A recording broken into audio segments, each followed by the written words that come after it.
Friends, आज की इस वीडियो में आपको बताने वाला हूँ डिफिनेशन ऑफ डिटर्मिनेंट मतलब सारणिक का परिभाषा। इसके पहले मैं आपको इंट्रोडक्शन दे दिया हूँ डिटर्मिनेंट्स का। डिटर्मिनेंट्स का खोज किसने किया था, डिटर्मिनेंट्स का नोटेशन का खोज किसने किया था, कब किया था, या फिर डिटर्मिनेंट्स का उपयोग हम कहाँ करते हैं, यह सब मैं आपको बता दिया हूँ इस वीडियो में, जो आप फर्स्ट वीडियो में आप देख सकते हैं डिटर्मिनेंट्स का।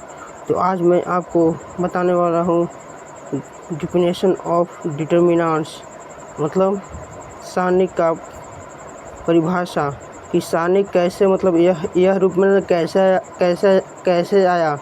तो आप जानते हैं कि रैखिक पत्तियों से द्वारा आया, जो आप देख सकते हैं कि यह रैखिक पत्ती है।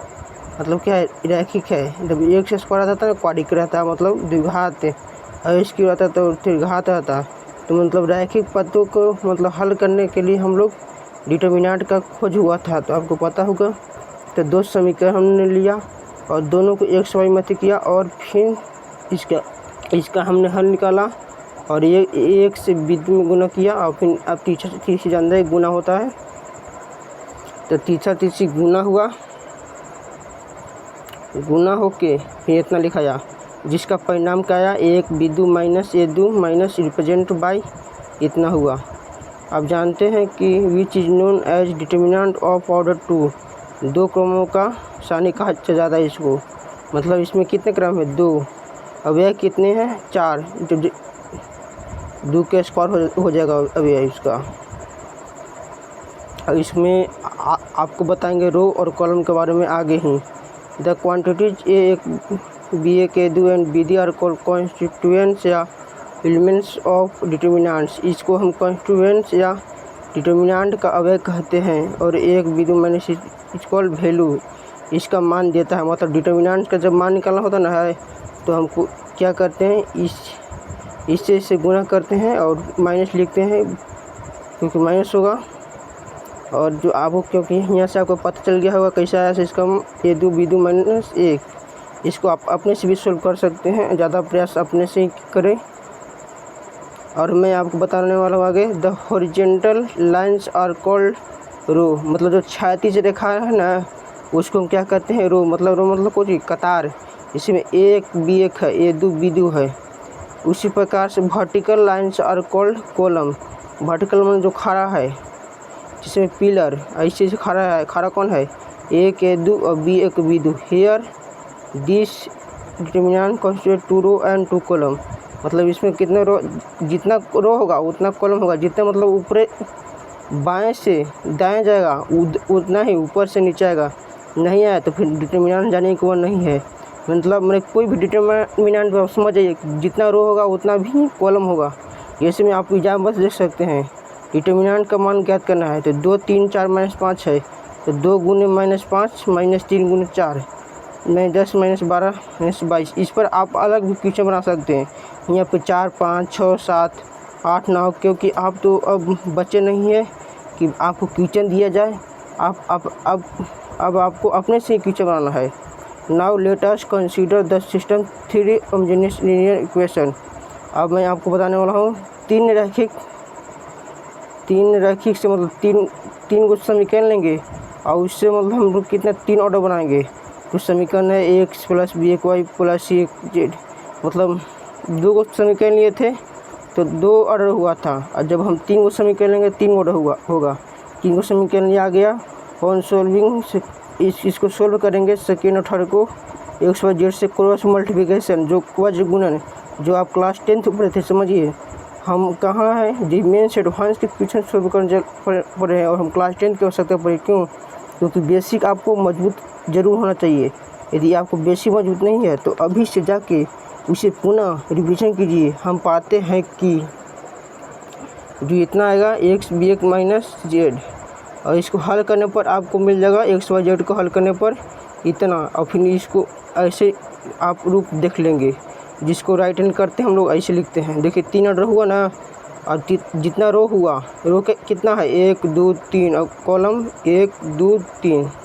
इस प्रकार से आपको पता चल गया होगा रो और कॉलम जो बराबर 0, जो बराबर कितना हुआ 0। और 3 रो और 3 कॉलम डिटर्मिनेंट का, और जैग ऑर्डर होगा वो रो कॉलम होगा। और इसका जो अवयव कितना है 3 के स्क्वायर होगा। 2 2 4 6 2 8 9 हुआ ना। A1 B1 C1 A2 B2 C2 A3 A3 B3 और कॉलम इसका अवयव कहलाता है। इस प्रकार से आपको पता चल गया होगा। चलिए हम कुछ मतलब एग्जाम्पल के थ्रू से मतलब जो हम इतना इधर पढ़े उसके बारे में मतलब कुछ निचोड़ दिया है। Determinant generally denoted by D या डेल्टा से, मतलब डिटर्मिनेंट को हम लोग सूचित किससे करते हैं, डी या डेल्टा से।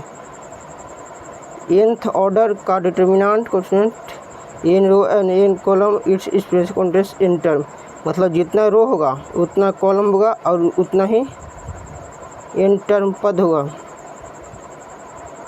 ये डिटर्मिनेंट nth ऑर्डर का डिटर्मिनेंट क्रम का n row and n column बराबर कितना होगा।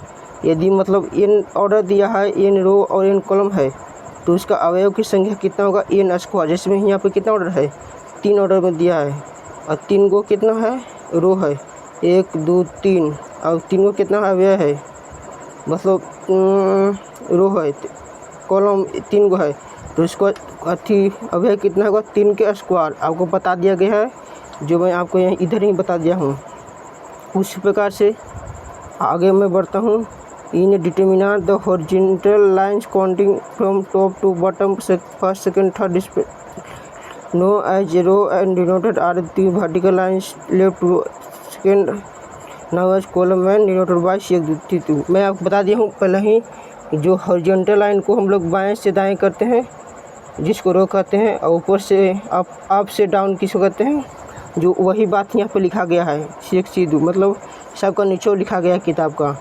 आप जानते हैं कि प्रत्येक डिटर्मिनेंट का आकार कैसा होता है, वर्गाकार होता है। जैसे में आप सेकेंड रो में देखिए, जितना मतलब बाएं से दाएं गया उतना ऊपर से नीचे।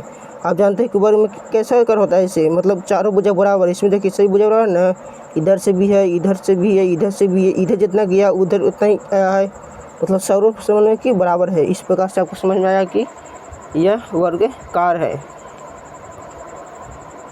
और सेकेंड ऑर्डर का साइन सिस्टम, थर्ड फोर्थ मतलब साइन कैसे लिया जाता है। जैसे में यहाँ पर प्लस होता है, मैंने यहाँ प्लस में नीचे था, फिर प्लस फिर माइनस, फिर प्लस है तो यहाँ पर माइनस होगा, यहाँ प्लस, मतलब शुरू में प्लस नीचे था प्लस माइनस। उसी प्रकार देखिए यहाँ पर यहाँ प्लस होगा, यहाँ माइनस होगा, प्लस, यहाँ फिर माइनस प्लस माइनस और प्लस माइनस प्लस।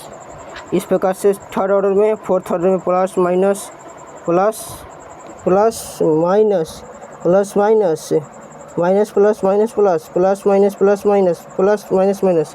इस प्रकार से आपको पता चला कि क्या डिटर्मिनेंट का डिफिनेशन। और अगली वीडियो में आपको बताऊंगा डिटर्मिनेंट का एक्सप्लेनेशन, तो आपको पता चल गया होगा। इस पर मैं आपको क्वेश्चन भी करवाऊंगा अगली वीडियो में, इस पर क्वेश्चन कैसे होता है।